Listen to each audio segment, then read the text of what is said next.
Assalamualaikum warahmatullahi wabarakatuh. Selamat datang di Mataku Media Sekolah. Hari ini kita belajar tentang Quran Surah At-Tin. Apa arti Surah At-Tin dan tujuan apa kelas 5 belajar Surah At-Tin? Namun sebelum lanjut pembelajaran kita kali ini, saksikan dulu tayangan berikut ini.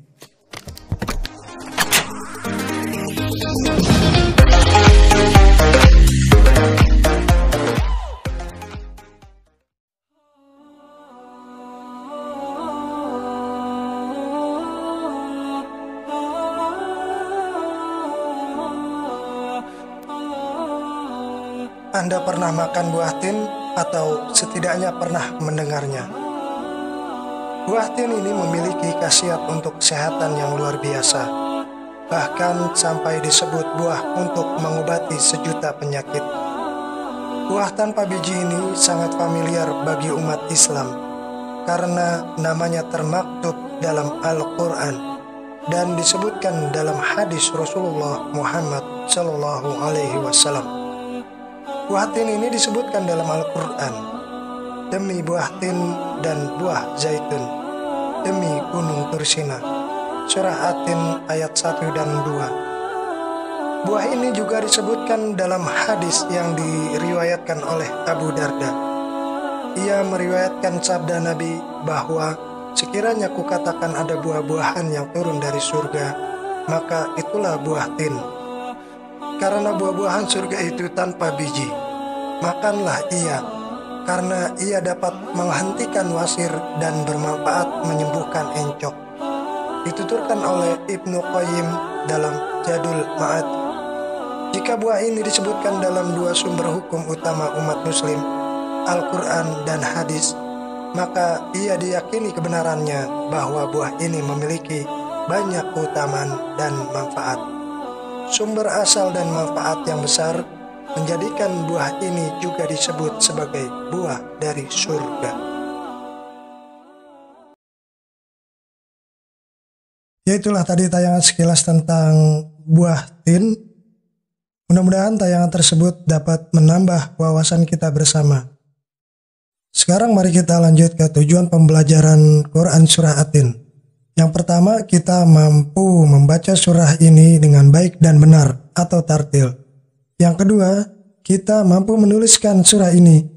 Yang ketiga, bisa menunjukkan hafalan surah ini dari ayat 1 sampai ayat 8. Yang selanjutnya, kita mengetahui makna kandungan yang terdapat dalam surah At-Tin.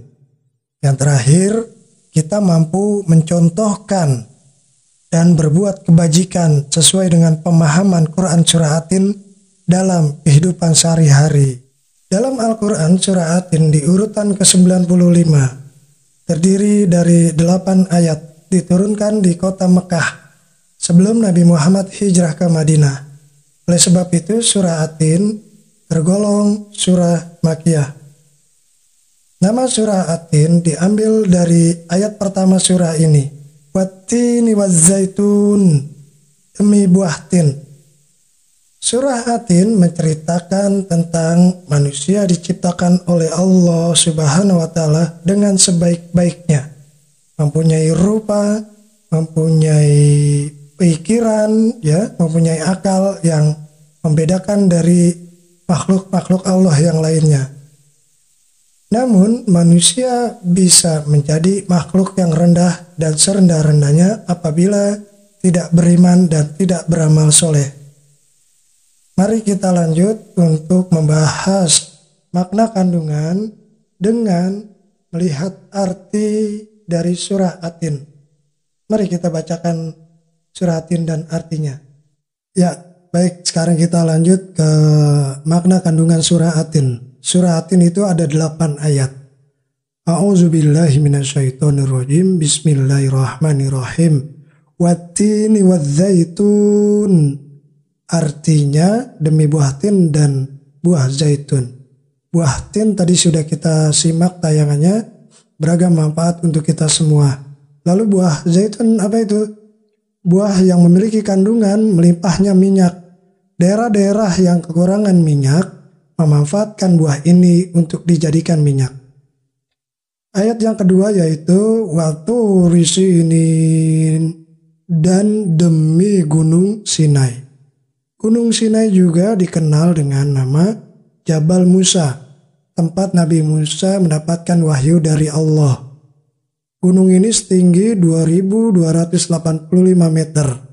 Nabi Muhammad dalam peristiwa akbar Isra Miraj pernah sholat di tempat ini sebagai penghormatan beliau terhadap tempat yang suci. Wa hadzal baladil amin. Ayat ketiga ini artinya dan demi negeri yang aman ini. Kota yang aman adalah kota Mekah. Kota ini disebut dengan kota yang aman karena siapapun yang memasukinya terjaga keamanan dan keselamatannya. Kota Makkah juga disebut sebagai Ummul Qura dan tanah yang aman. Kota ini banyak menyimpan sejarah sejak zaman Nabi Ibrahim alaihissalam. Laqad khalaqnal insana fi ahsani taqwim. Artinya, sesungguhnya kami telah menciptakan manusia dalam bentuk yang sebaik-baiknya. Ayat keempat, Allah Subhanahu wa Ta'ala menjadikan manusia dalam sebaik-baik bentuk. Proses kejadian manusia tidak sama dengan kejadian makhluk-makhluk lain. Manusia memiliki akal, jasmani, rohani, dan nafsu. Anggota tubuh manusia serasi dan seimbang, sehingga tampak indah, cantik, dan memudahkan untuk melakukan kegiatan. Sedangkan hewan hanya memiliki jasmani dan nafsu saja. Manusia harus mampu menjaga keseimbangan yang dimilikinya agar supaya menjadi mulia. Apabila manusia mengutamakan nafsunya, maka ia turun derajatnya seperti hewan. Selain rohani, manusia dibekali dengan akal pikiran agar supaya dapat membedakan yang baik dan yang buruk. Summa radadnahu asfala safilin. Artinya, kemudian kami kembalikan dia ke tempat yang serendah-rendahnya.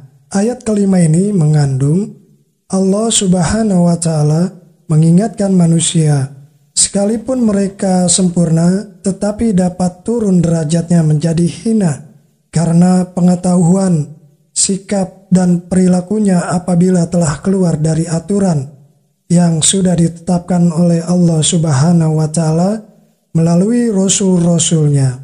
Contoh kelebihan manusia dari makhluk lain yaitu sikap dan perilaku.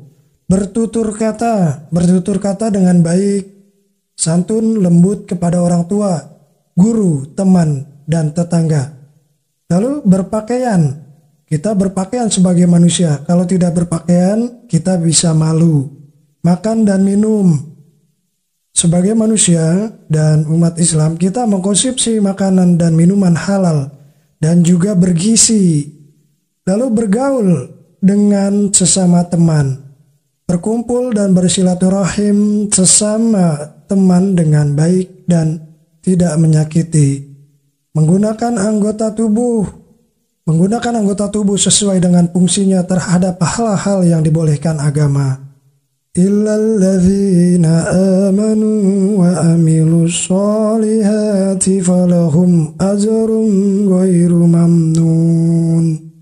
Artinya, kecuali orang-orang yang beriman dan mengerjakan amal soleh, maka bagi mereka pahala yang tiada putus-putusnya. Ayat ke-6 ini mengandung arti orang-orang yang tidak pernah hina adalah orang-orang yang beriman dan melaksanakan amal soleh.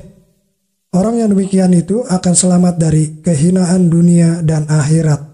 Fama yukadzibuka ba'du biddin. Artinya, maka apakah yang menyebabkan kamu mendustakan hari pembalasan sesudah adanya keterangan-keterangan itu?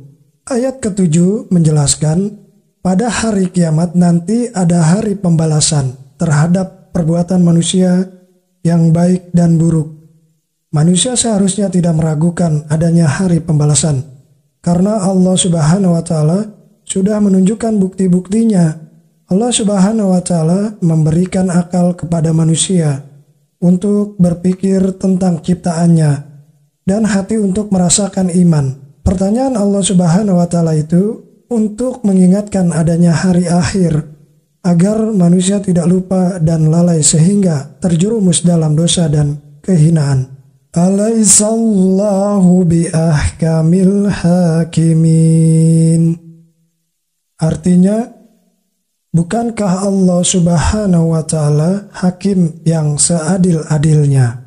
Ayat ke-8 ini menjelaskan Allah Subhanahu wa Ta'ala adalah yang maha mengetahui, sebagus-bagus pencipta dan pengatur segala urusan. Allah Subhanahu wa Ta'ala yang memberi keputusan atas segala persoalan. Tiada perbuatan walau sekecil ataupun yang dapat terlepas dari pengadilannya. Pengadilan Allah Subhanahu wa Ta'ala adalah sebaik-baik pembuat keputusan. Allah Subhanahu wa Ta'ala maha pengasih kepada hambanya.